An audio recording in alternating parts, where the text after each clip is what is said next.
Buenas tardes, bienvenidos aquí al Centro de Innovación del BBVA y quería darle la bienvenida, robarle aquí un momento a los ponentes para preguntaros cuántos de ustedes es la primera vez que asisten al Centro de Innovación.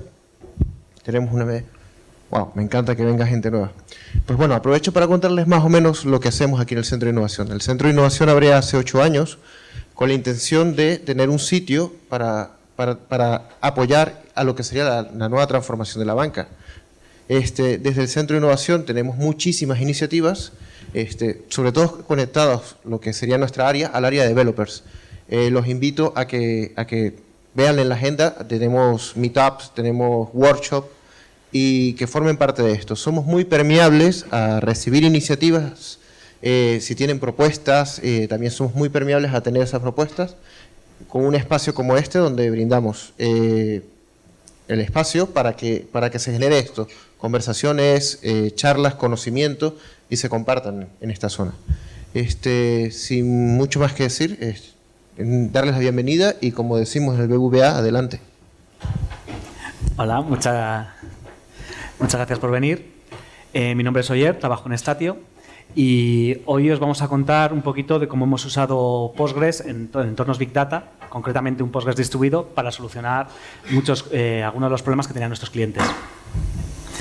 Primero empezaremos con una pequeña introducción a lo que son las bases de datos MPP. Después daremos un breve overview de la arquitectura de la solución que hemos usado. Después mi compañero Sergio os hablará de la tolerancia a fallos y alta disponibilidad y cómo la usamos en la plataforma.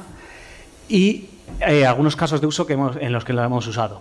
Finalmente, mi compañero Carlos os hablará de cómo hemos integrado esta solución con Spark. Bases de datos MVP. ¿Qué son las bases de datos MVP? Pues las siglas significan Massive Parallel Processing, que como todo pues suena muy chulo, muy moderno, muy avanzado, pero al final resulta que es algo bastante más sencillo de lo que parece. Básicamente las bases de datos MPP lo que intentan es distribuir los datos y el trabajo entre los nodos hardware disponibles, de esa manera acelerando las consultas. Bueno, podéis decir, bueno, pues ya eso ya lo puedo hacer yo ahora con mi MySQL, le monto un maestro, unos cuantos esclavos, según van llegando las peticiones a mi tienda online las va repartiendo y ya tengo ya una base de datos MPP. No, básicamente la diferencia es cómo se reparte el trabajo.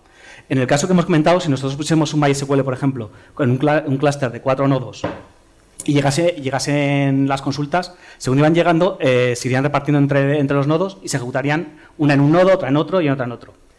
El problema en el que se especializan las bases de datos MPP es, por ejemplo, cuando tenemos un clúster de 4 nodos, pero sin embargo tenemos pocas consultas, pero muy pesadas. Por ejemplo, en nuestro hipotético clúster de 4 nodos, ejecutamos una consulta que tarda 4 horas, pues se seleccionaría un nodo libre, el nodo libre estaría 4 horas ejecutando la consulta y, mientras tanto, los otros 3 nodos estarían viviendo la vida, tocándose los cores. Entonces, la diferencia de las bases de datos MVP es que el trabajo se reparte a un nivel más bajo.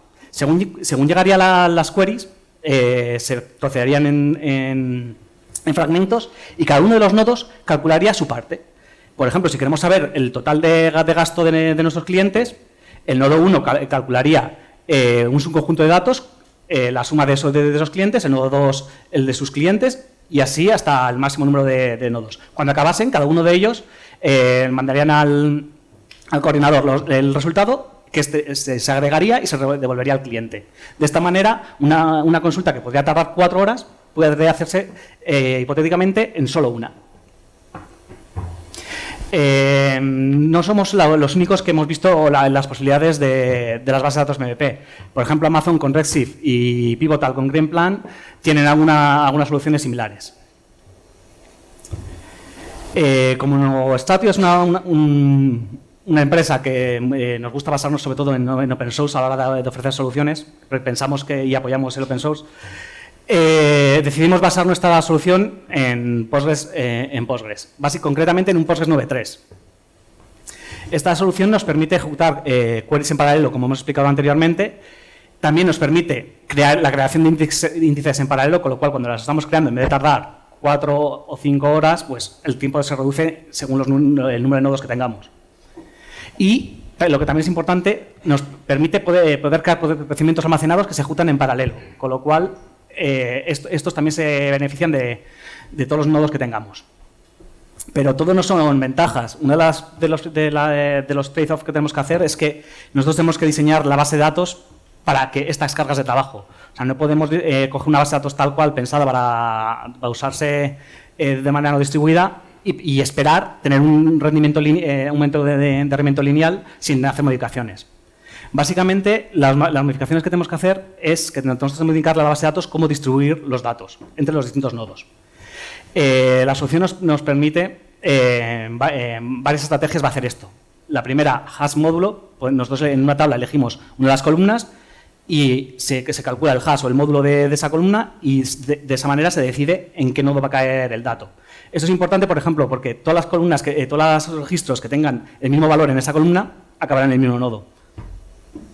Otra posible solución es el round robin. Según van llegando los datos, se van repartiendo de manera homogénea, primero en un nodo, luego en otro y luego volviendo a empezar desde el primero. Y tenemos una tercera manera de distribución, que es la réplica. La réplica lo que hace es copia la tabla en todos los nodos. Bueno, pues esto es muy útil cuando tenemos tablas que cambian poco. Por ejemplo, la tabla de provincias. La tabla de provincias no cambia y muchas veces se usa para hacer cruces o joins con otras tablas. Con lo cual, si nosotros la ponemos en modo réplica, estará distribuida entre todos los nodos y cuando hayan que hacer joins, estos se harán en cada uno de los nodos locales sin que haya tráfico de red entre los nodos. Con lo cual, aumentamos mucho el rendimiento. Ahora vamos a ver un poquito desde un punto de vista de arquitectura, más o menos, qué componentes tiene el Postgres distribuido. No vamos a entrar en muchos detalles técnicos, simplemente vamos a intentar hacer una introducción ligera de cada uno de los componentes. Esto sería más o menos un diagrama lógico de un clúster mínimo, de 3 nodos y con los distintos componentes, distribuidos entre los distintos nodos físicos. En el Postgres distribuido tenemos 4 tipos de nodos: GTM, GTM Proxy, Coordinador y Datanode. Estos componentes se pueden instalar en distintas configuraciones y en distintas distribuciones entre todos los nodos físicos que tengamos. Para hacernos una idea de cómo interactúan, vamos a explicar más o menos cómo se ejecutaría una query y qué parte realizaría cada uno de los componentes. Normalmente, cuando un cliente, ya sea el JDBC o el SQL Admin, se conecta al clúster, lo hará a uno de los coordinadores. Los coordinadores es la parte encargada de recibir las conexiones de los clientes. Cuando nosotros le mandemos una SQL al coordinador, el coordinador lo primero que hará es conectarse con el GTM, pedirle un ID de transacción, que es el que va a usarse para la transacción en todo el clúster, y examinará la query. Una vez que examine la query, detectará a qué nodos tiene que hacer la consulta y se la reenviará a cada uno de los nodos pertinentes. Por ejemplo, si nosotros tenemos una query en la que los datos solo caen en el nodo 1 y en el nodo 3, él se ahorrará el enviar esa consulta al nodo restante. Una vez que la query llega a cada uno a los datanodes, estos vuelven a pedir el snapshot de transacciones al GTM para saber qué registros son visibles a esta transacción, obtiene los datos y se los devuelve de nuevo al coordinador para que agregue los resultados. Una vez hecho esto, el coordinador devuelve los resultados agregados al cliente. Ahora, a continuación, vamos a explicar un poquito con más detalle cada uno de los componentes. El GTM. El GTM es un componente que es único en todo el clúster. Solo hay uno por cada clúster. Y básicamente se encarga de mantener la consistencia y garantizar el ACID en el clúster. No sé si conocéis cómo funciona el MVC de Postgres. ¿Alguno lo sabéis? Bueno, pues básicamente el MVC es el Multi-Version Control que tiene Postgres para saber qué transacciones, qué registros son visibles a cada transacción. Básicamente, el GTM mantiene el número de la última transacción que se ha hecho commit y el ID de todas las transacciones que están en ese momento en ejecución. De tal manera que cada datanode, a partir de esos datos, es capaz de extrapolar si un registro concreto es visible a la transacción en curso o no. Básicamente, si tenemos una transacción con un ID 5 y el el registro que está marcado como creado en una transacción 4, pues el datanode, sin hacer más cálculos, es capaz de saber que esa transacción es capaz de ver ese registro. También el GTM es responsable de los campos tipo serial y de mantenerlos coherentes en todo el clúster. Otros componentes que tenemos es el GTM Proxy. Este básicamente es opcional, pero es muy recomendado. Básicamente su función es agrupar todas las conexiones de los componentes que están en un mismo nodo y hacer, como su nombre indica, de proxy para el GTM. Si no lo usásemos, cada uno de los componentes tendría que conectarse por separado al GTM, gastando mucho más ancho de banda. Los coordinadores, como hemos dicho antes, es la parte que se encarga de recibir las peticiones de los clientes, trocear la query, pedir los datos a cada uno de los datanodes correspondientes y, finalmente, agregar los resultados y enviárselos al cliente.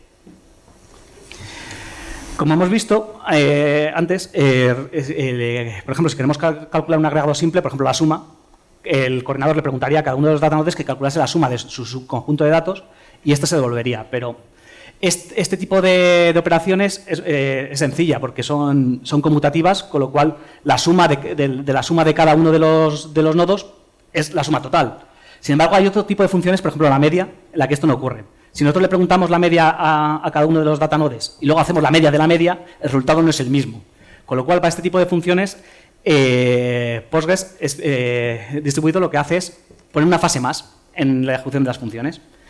Básicamente, descompone las operaciones que son conmutativas en sus componentes conmutativos, se los manda a cada uno de los datanodes y después, en la última fase en una fase de colección, lo que hace es volver a reconstruir el resultado.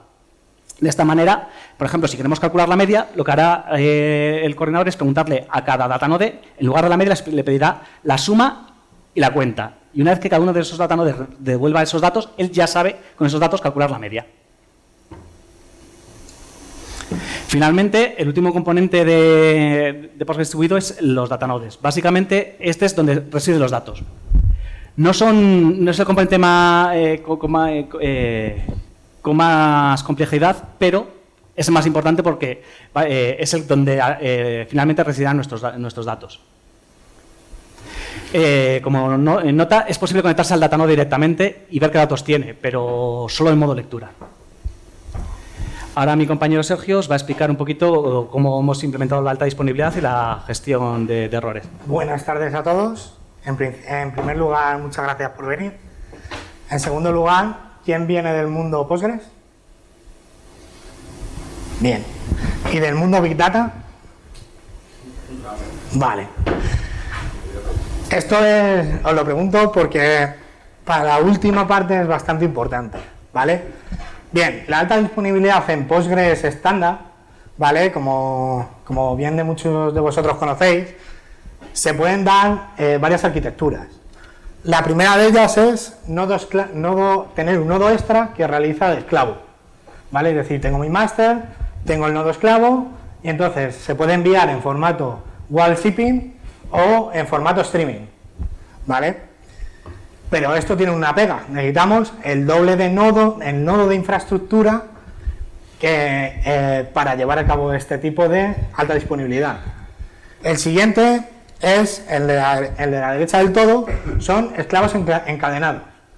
Este realmente es el que recomienda Postgres oficial, ¿vale? Es tener un nodo maestro, tener un nodo esclavo, este nodo esclavo en modo streaming y en modo síncrono, y tener otro tercer nodo en modo que es el esclavo del esclavo y es en modo asíncrono, ¿vale? Y ahora, para todo esto de Big Data, todo esto es tener el doble, el triple, el cuádruple de infraestructura, y en un mundo de Big Data esto es bastante costoso. Para eso nos dimos cuenta que lo más efectivo es tener esclavos circulares. Es nodo 1, nodo master 1, nodo master 2. El nodo master 2 es el esclavo del 1. El master 3 es el esclavo del 2. Y así con tantos esclavos tengamos. Con esto, ¿qué podemos realizar?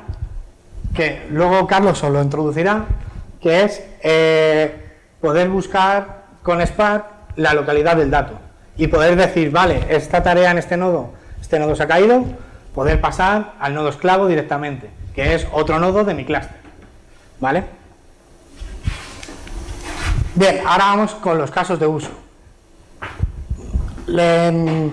Este caso de uso de seguros, su origen es un PL/SQL de Oracle, es un Oracle 9i, 64 bits, realizan una serie de operaciones, son unos indicadores sobre sus clientes, básicamente es cuánto deben sus clientes, y en Oracle les tardaba este proceso 7 horas, ¿vale? Evidentemente, ¿por qué? Porque Oracle no es capaz de paralelizar lo que es el PL/SQL. Si en una arquitectura rack sí puede paralelizar lo que son las select, pero tú no puedes paralelizar lo que son los PL/SQL, ¿vale? Pues en un ambiente no distribuido que tardó 7 horas, con Postgres Big Data se consiguió bajar a 45 minutos de forma totalmente escalable. ¿Esto qué quiere decir escalable? Bien, se lanzó, lo que se realiza es un componente que paraleliza cada una de las ejecuciones en cada uno de los nodos, ¿vale? Y a su vez paraleliza en cuanto a los cores de la máquina. ¿Con esto qué conseguimos? Si tenemos una máquina, un clúster de 4 nodos y cada uno de los nodos tienen 32 cores, no usamos el total de cores para no saturar la máquina, sino usamos solamente 16 cores por máquina, conseguimos un tiempo de 45 minutos. ¿Por qué? La localidad del dato. Cada proceso se fue a buscar una porción de sus datos y a su vez cada procesador una porción de la porción. ¿Vale? Ahí va. Y esto, lo que os he comentado, ¿qué lo permitió de pasar de 7 horas a 45 minutos? La escalabilidad horizontal, que es el número de nodos. La información sobre los clientes estaba distribuida por hash, como bien ha introducido Oyer, a través del algoritmo de hashing, a través del código del cliente. Y todas sus operaciones se realizaron en cada uno de los nodos de donde estaba alojado ese cliente, ¿vale? Porque un cliente siempre sabemos que está en uno de los nodos, ¿vale? Los tipos de cambio de euro es una tabla maestra. ¿Qué hicimos? Para que los cálculos no se fueran a buscar por red, esta tabla se hizo replicada. Entonces, ninguna de las consultas se realizó no se realizó por red, sino se realizó dentro del propio nodo, ¿vale? Y luego, los scripts de PGSQL, al ser un clúster, este clúster de Postgres Big Data permite tener sincronizados todos los PL/SQL. Es decir, yo lo lanzo en un nodo, se compila, pero se compilan todos los nodos a la vez, ¿vale? Y luego, ¿qué lo permitió? La escalabilidad vertical, es decir, por el número de cores que tiene la máquina. Como os he comentado, en estas pruebas, directamente en unas máquinas como IT Hardware con 32 cores, lanzamos el proceso con 16 cores por cada una de las máquinas y nos bajó a 45 minutos. Aprovechando todos los cores de toda la máquina, llegamos a hacerlo con bajó a 20 minutos el tiempo. Es decir, totalmente escalable. Si quisiera aún más rápido, lo único que tengo que hacer es añadir una máquina a mi clúster y iría un nodo más rápido, ¿vale? Y ahora, otro caso de uso en banca. Teníamos 3 orígenes de datos iguales, uno por cada país: España, México y Estados Unidos.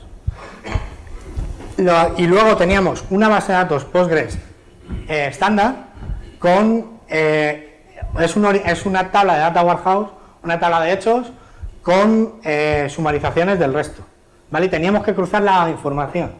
Si os fijáis, son 1 giga de España diario, 5 gigas diarios de México, 1 giga de Estados Unidos diario, más 3 gigas diarios de base de datos, ¿vale? La tabla destino, en un principio, va a tener, en un inicio ya va a tener entre 7 y 8 teras de información. La progresión que son aproximadamente 2 años, porque la progresión de crecimiento es 3,5 teras anuales, ¿vale? Entonces, para poder cruzar de forma escalable la información de la izquierda con la información de la derecha, realmente la parte de la derecha se conforma con lo que son los 3 primeros orígenes de datos más el cruce del 4.º origen de datos, ¿vale? Esto actualmente en bases de datos no distribuidas, etcétera, etcétera, tarda aproximadamente entre 7 y 8 horas, ¿vale? Ahora, después de ver todos estos casos de uso, nos hemos encontrado con un gran problema, y es la materialización. Cuando tú lanzas una consulta, un select con un asterisco from tabla, ¿qué es lo que ocurre en Postgres Big Data? Desde un coordinador se lanza la consulta hacia los datanodes. Los datanodes hacen ese count y lo devuelven al coordinador. Con las tablas con herencia, para poder particionar en Postgres, se usa la herencia. Entonces, esto en el planificador nos supuso que nos dimos cuenta que había un bug. ¿Cuál? Lanzábamos la query desde el coordinador y el coordinador a los datanodes lanzaba un select asterisco. Y era el coordinador el que intentaba materializar todo. Evidentemente, si tenemos 1 tera por cada una de las máquinas, en un clúster de 7 nodos, 7 teras contra un coordinador no tenemos 7 teras de memoria, ¿vale? Entonces no nos quedó más remedio que bajar a código fuente, arreglar el bug y conseguimos directamente ya que en vez de select asterisco se bajara un select con lo que quisieras, ¿vale? Ya os paso con mi compañero Carlos, que os va a explicar el conector de Spark. Buenas tardes, como han indicado, mi nombre es Carlos Verdes y quería un poco explicar esta base de datos, cómo explotarla en un entorno Big Data. Pero primero quería saber de aquí cuánta gente ha trabajado con Spark. Muy poquita. Y quién lo conocéis, aunque no hayáis trabajado. Si conocéis un poco. Vale, voy a intentar explicaros un poco complicado, así que voy a intentar no bajar a mucho nivel. Bueno, Spark, para los que no lo conozcáis, básicamente te permite hacer computación en paralelo. Es decir, tienes 4 nodos, pues cada uno de los nodos hace un trozo de ese cálculo y luego se junta en un nodo en el cual se materializa y se vuelve al resultado final. Si os dais cuenta, es la misma arquitectura que tiene Postgres Big Data. De hecho, las 3 fases de función que tiene Postgres Big Data es muy similar al concepto MapReduce, que es el del que viene Hadoop, que es un poco de donde viene Spark. Entonces, Spark, la arquitectura Spark y la arquitectura Postgres Big Data están muy ligadas. Pero no había ningún conector en el mercado que aprovechase esta localidad del dato. Vale, entonces, como hemos comentado anteriormente, lo que veis en pantalla representa 3 nodos de base de datos con una tabla que tiene transacciones de tarjetas. Con el mismo color y figuras representa datos que son similares, que están colocados, digamos, físicamente en zonas similares. Eso se consigue por la distribución por hash. Para hacer un ejemplo un poco de qué significa esto de distribución por hash, imaginemos que tenemos, pues imaginemos aquí en esta sala que esta parte es un nodo y esta parte es otro nodo. Tenemos los nodos y guardamos todas las tarjetas que terminan en número par en esta parte de la sala y todas las tarjetas que tienen número impar en esta parte de la sala. Si sabemos de antemano que todas las pares están en un nodo y todas las impares están en el otro, podemos hacer operaciones sobre, si mi tarjeta termina en 2, sé que tengo que ir a este nodo y no a este otro. Eso es cuando hablamos de localidad del dato, que se habla mucho en Big Data y en los conectores, estamos hablando precisamente de eso, que conociendo la clave del dato que quiero explotar, sé físicamente a qué nodo tengo que irme. Y eso me va a permitir poder trabajar localmente en el dato local y no tener que estar trabajando en red. Volviendo al ejemplo anterior, si no tuviese esa distribución y quisiese sacar información de todas las tarjetas que terminan en número par, y cada uno de vosotros representaseis un conjunto de operaciones, tendríais que levantaros, todos los que, por ejemplo, terminan por 0, levantaros de aquí, levantaros de ahí, juntaros, contar y devolver ese cálculo. ¿Eso qué supone?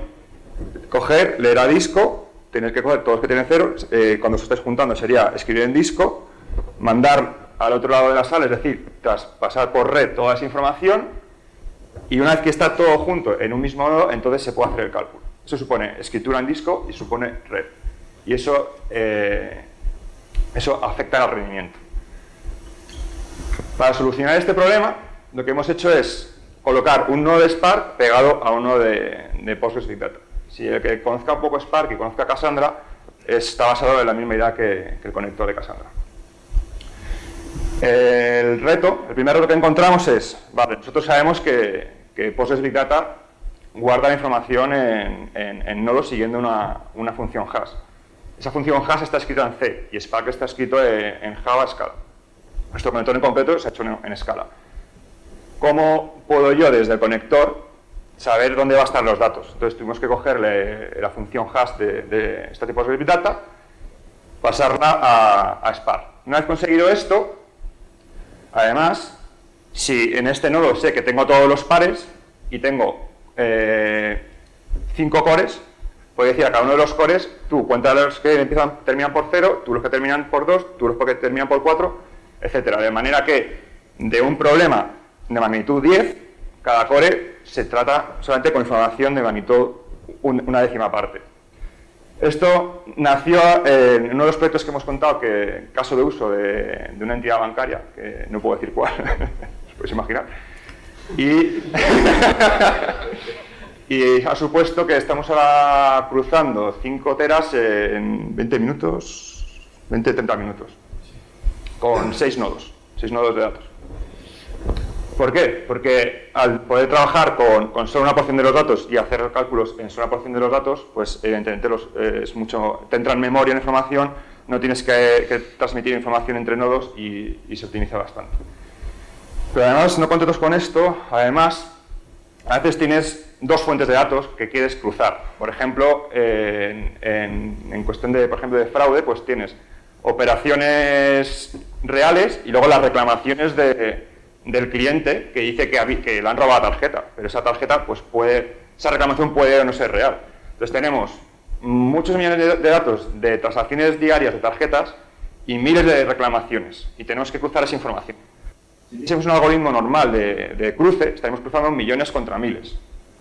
Sin embargo, si somos capaces de decir, para este día en concreto, dame la información agrupada por tarjeta. Entonces, ¿cuántas operaciones hay por tarjeta por día? Reduces muchísimo el problema. Eso te entra en memoria y ya puedes hacer algoritmos mucho más agresivos, por ejemplo, para hacer variación por rango de importe, rango de fechas, hacer cosas que son más pesadas a nivel computacional, pero al reducir el abanico de datos que estás trabajando en ese momento, puedes hacer ese tipo de algoritmos sin que se te vayan los tiempos. Y eso lo conseguimos en una siguiente versión del conector, en la cual tú puedes decirle al conector que te devuelva los datos agrupados por la clave de distribución. Si tú la clave de distribución la has seleccionado bien, eso lo que va a permitir, como se indica en el gráfico, es lo que ves marcado con círculos serían operaciones de la misma tarjeta. Entonces yo en el primer ejemplo, por ejemplo, los cuadrados rojos oscuros, pues tendríamos 2 operaciones de ese día con esa tarjeta. Imaginaos que en vez de 2 fuese 2.000 operaciones o 200 operaciones. Estás trabajando sobre 200 operaciones en vez de estar trabajando sobre los 5 millones de un día. Y además, como tú estás trayéndote el dato del disco duro local, haces la computación y haces una analítica en la cual deduces, por ejemplo, indicadores de si realmente es una reclamación verdadera o es fraude. Una vez que terminas esos cálculos, puedes volver a guardarlo en el dato local. Con lo cual has hecho un procesado de 5 millones de datos y no se ha movido ni un dato por la red. Cuando hablamos de mover datos, para los que conocéis un poco Spark, porque se me ha olvidado introducirlo anteriormente, esa operación se llama shuffle, que es barajar en inglés.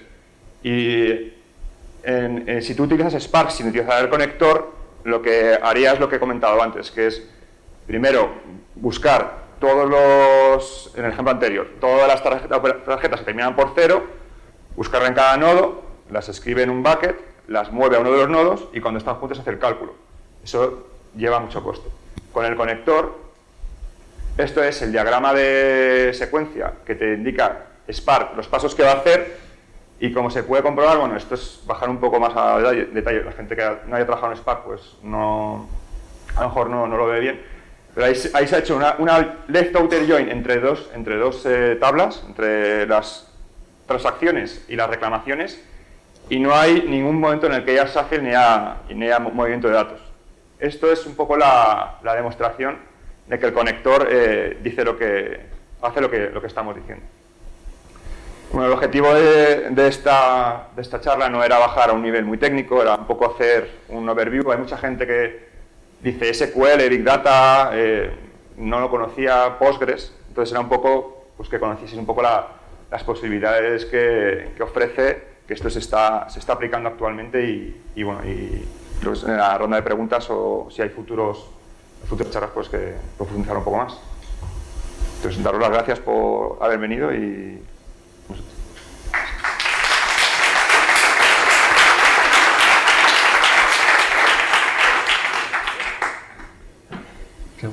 ¿Tenéis preguntas? ¿Alguien quiere hacer alguna pregunta?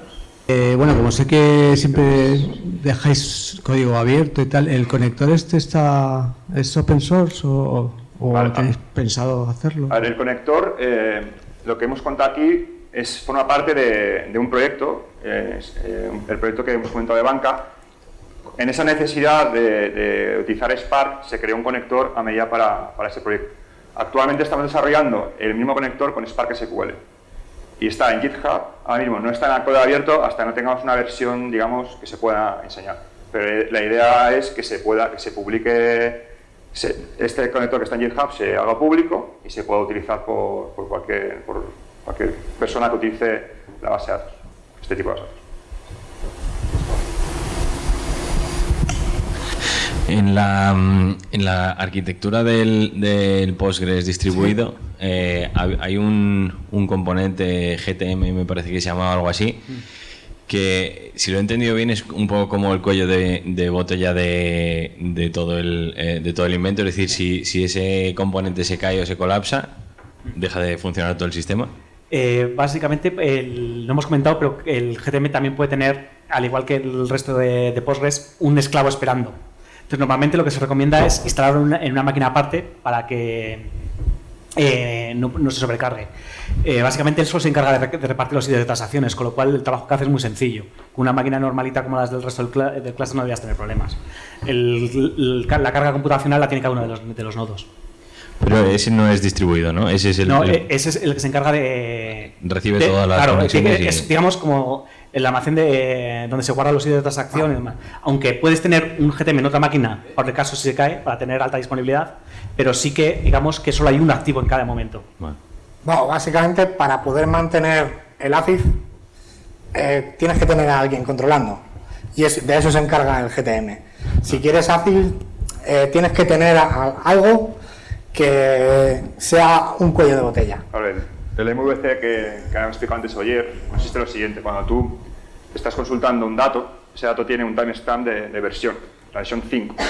Entonces, lo que hace es el commit, en vez de hacer en una fase, lo hace en dos fases, es two-phase commit. Yo recupero el 5, hago un update sobre el registro 5 y voy a la base de datos y le digo, sobre la versión 5 he hecho una actualización. Si hay dos procesos que a la vez cogen ese dato con la versión 5, uno llega antes que el otro. Cuando llega el primero, la versión 5 pasa a ser la versión 6. Cuando llega el segundo update, te va a fallar porque has hecho una lectura, un dirty read. Entonces, eso es la función del GTM realmente, es como dar el ticket de la compra. Es una complejidad muy baja, y aunque es un nodo único, sí que es verdad que hasta ahora no... Sí, o sea, en nuestras pruebas de rendimiento no ha sido cuello de botella. Y otra pregunta, ¿existe alguna replicación de datos entre nodos de tal manera que si se te cae un nodo pierdes su porción de los datos o se replican para eso, o eso para la versión siguiente? Con el esquema, con la arquitectura circular, ¿vale? Un nodo master es el esclavo de otro, ¿vale? Tenemos un componente que se encarga de la alta disponibilidad. Entonces, cada X segundos es configurable, está monitorizando el clúster completo, tanto GTM, coordinadores y los datanodes. En el caso de que se caiga un datanode, lo intenta levantar. Si no lo puede levantar X veces, configurable también, lo que hace automáticamente es failover hacia el nodo esclavo. ¿Vale? Entonces, están corriendo en modo streaming o en modo streaming más shipping wall o shipping wall solo, pero tienes réplica de esos datos en otro nodo. Vale. Pero el nodo réplica sería el poseedor principal de otro rango de datos o simplemente... No, son los mismos. El dato solo está en un nodo. O sea, el dato solo está en un nodo. Lo único que está en maestro esclavo. Cuando el maestro se cae, levantas el esclavo. Por ejemplo, en Cassandra puedes tener el nodo replicado en varios nodos y puedes atacar a varios nodos, pero no en este caso. Vale. Está activo en un nodo. Aquí el nodo esclavo está configurado en modo hot standby, que tú puedes hacer lectura de esos datos. ¿Vale? Entonces, en modo réplica, en modo streaming te están llegando los datos y tú, si necesitas hacer alguna analítica pesada y no quieres influir al data warehouse de los master, tú lo puedes hacer sobre un nodo esclavo. Te puedes conectar y leer. De hecho, eso es lo que, por ejemplo, se usará en el conector en una versión siguiente para poder identificar una tarea de spam no puede lanzarse en el nodo maestro, que se busque su esclavo y se lanza en el esclavo. ¿Por qué? Porque tiene los mismos datos. Muy bien, gracias. Hola, buenas tardes. Buenas. Una cosilla. Al principio de la charla mencionabais Redshift Greenplan. Sí. Con Greenplan, por ejemplo, ¿tenéis alguna comparativa? Que también es open source, digamos. Bueno, Pero eso se hace poco. Comparativa no, lo Bueno, sí, único desde que vimos muchas limitaciones. Está basado en Postgres, el último commit es 8.5, me parece. O están en proceso de 8.5. Claro, hicieron el fork de Postgres hace muchísimo más tiempo. Exacto. Pero están digamos basados en una versión de hace 15 años. Que un poco las bases entiendo que deben ser similares. La mayor, Sí. la mayor diferencia es que Redshift tiene solo un coordinador, lo que nos llamamos coordinador. Greenplan. Solo tiene un coordinador. Entonces, el problema es que eso no nos valía para hacer lo que hemos comentado, de de pegar un nodo de Spark a cada uno de los nodos físicos. Porque claro, aunque tú lo hicieses, siempre tendrían que pasar por el coordinador en otra máquina, volver hasta a la que ya estaban, con lo cual eso el rendimiento bajaría bastante. Vale, desde el punto de vista de la integración con Spark sí, pero digamos que desde el punto de vista de como base de datos, como MPPs solo... Sí, pues son muy diferentes. Lo primero que cuando empezamos a ver estas bases de datos no era open source, se abrió después. Luego, el tema de que tenga un coordinador, hablamos de código de botella, ahí sí que es código de botella, el coordinador. En Postgres Big Data tú puedes atacar a los coordinadores en modo escritura y a los datanodes en modo lectura. Entonces hay un escenario, por ejemplo, en el proyecto que estamos hablando, tenían 3 oracles, porque había un oracle para operaciones online, otro oracle para analistas. ¿Qué ocurre? Cuando un analista bloquea un año entero de operaciones, la tabla se queda bloqueada y una operación que requiere una búsqueda por ID, que es muy rápida, no da servicio. Entonces han replicado las bases de datos para poder dar ese tipo de diferente escenario de uso. Al tener diferentes coordinadores, eso lo podría solucionar dando a cada coordinador diferentes operativas, o incluso el conector en lectura lee directamente del datanode, no del coordinador, de manera que no lo está saturando. Este permite más flexibilidad. La arquitectura de Greenplan y de Postgres Big Data es similar. Está basada en Postgres, hay un gestor de transacciones, hay un coordinador y hay varios datanodes. Y la gran diferencia es que tiene varios coordinadores esa Postgres Big Data. Gracias. Y luego, otra cosilla, en Greenplan, en el tema de PGSQLs, no permite paralizarlos.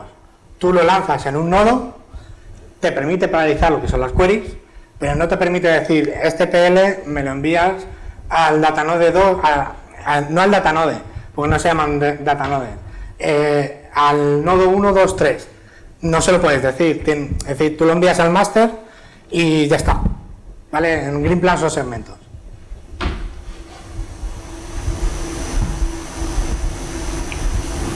¿Alguna más? ¿Alguien más? Animo, que son gratis. La función de HAN habéis escogido adecuadamente, digo, al ser tarjetas, para que quede homogéneo, ¿habéis estado jugando con las funciones de HAN para que la distribución sea homogénea? Básicamente es la que viene por defecto de esto. Pero Claro, pero es que depende de a nosotros pasó con números de teléfono, Sí. al final te caían fatal. Entonces, Claro, por ejemplo, números de teléfono, si cogieses el primer dígito en España, pues sería horrible. Porque claro, pero tampoco- hacíamos un hash sobre ese y no nos quedaba homogéneo. Entonces era por si habéis hecho con las tarjetas algún juego. De los proyectos que hemos probado y pruebas de rendimiento, pero hemos hecho también con datos aleatorios, es bastante buena la distribución. Esa está basado encontramos un paper en donde viene la implementación en Java que se ha aplicado en Postgres. Si tenéis, es que no me acuerdo ahora mismo el nombre. Sí, pues no pasa nada. Nos puedes mandar un correo y te decimos cuál es. O sea, es un hash que usa Postgres por dentro y está basado en un paper. O sea, es bastante... Usa la función hashtags de Postgres. En Postgres, pues Es igual que hashtags. haces con un asterisco, hay una que es hashtags. Y la implementación por debajo, pues utiliza... Gracias. O sea, la idea un poco es tocar lo mínimo la parte de Postgres. Si Postgres tiene una función de hash, aprovecharla, porque si Postgres evoluciona su función de hash, tú no tienes que volver a hacer tu trabajo. O que eso también es lo que le ocurre a Greenplan, que Greenplan empezó con la 8X, no me acuerdo cuál es, y hay muchas cosas que Postgres ha implementado con las versiones posteriores y que Greenplan se hizo a su forma. Entonces ahora es muy difícil que Greenplan, por ejemplo, aproveche todo lo que ha metido Postgres en las últimas versiones.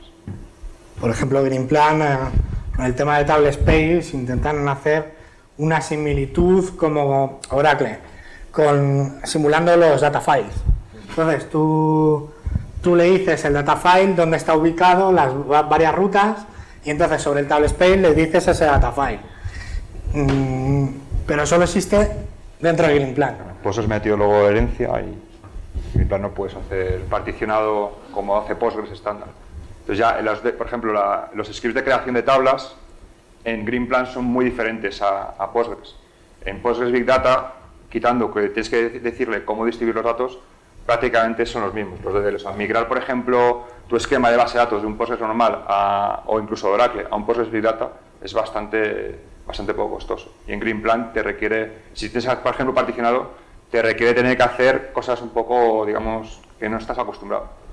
O sea, la migración, por ejemplo, de Oracle de Postgres a Postgres Big Data es mucho más natural.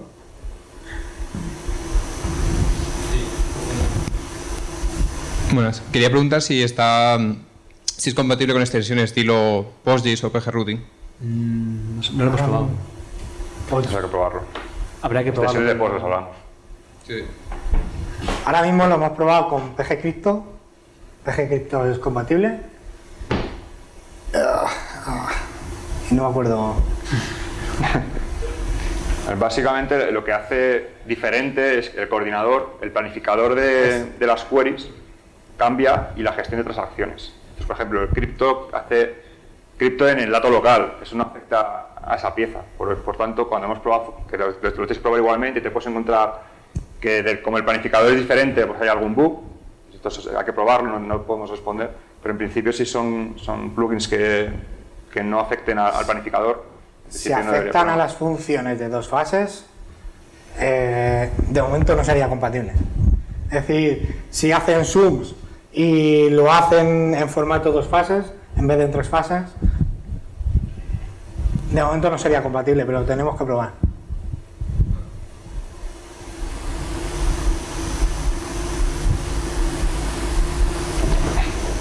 ¿Y el micrófono?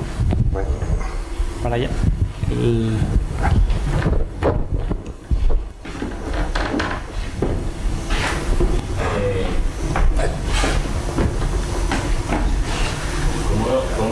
¿Cómo funcionaría un join entre dos tablas que están en diferentes nodos?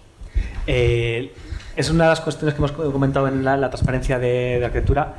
Tienes que diseñar la base de datos para que eso no ocurra. De hecho, solo permite foreign keys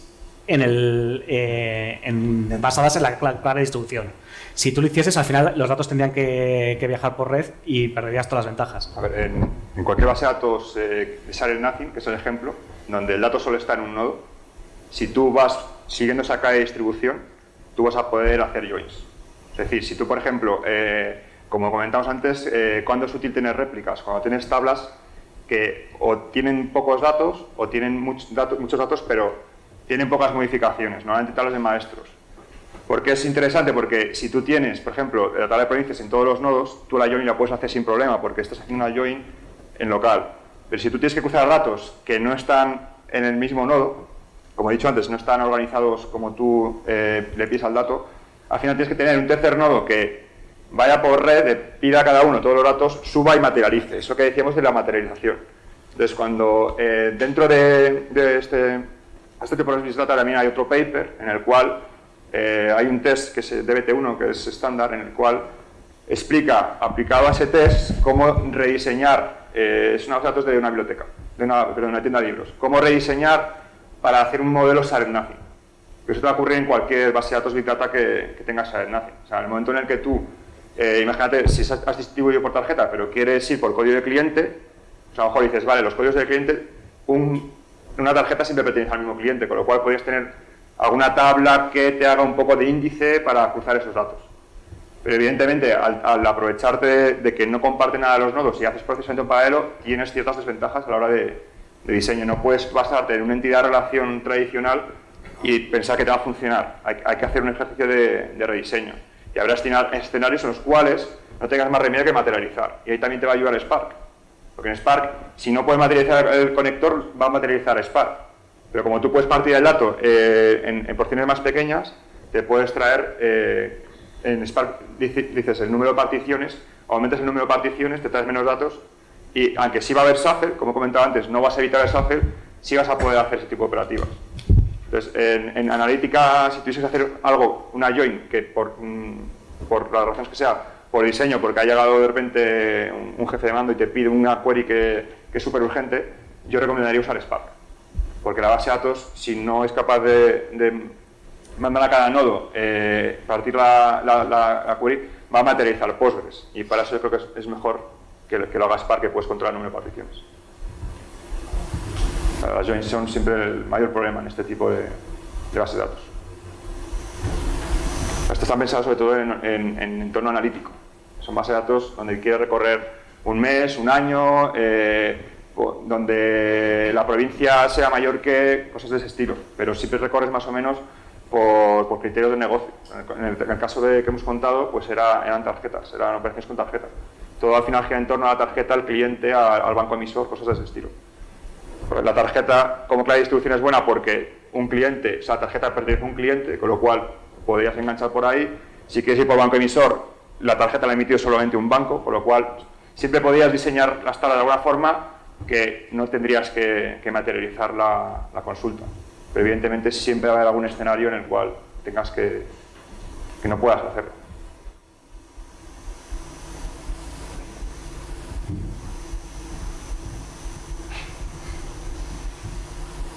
¿Alguien más?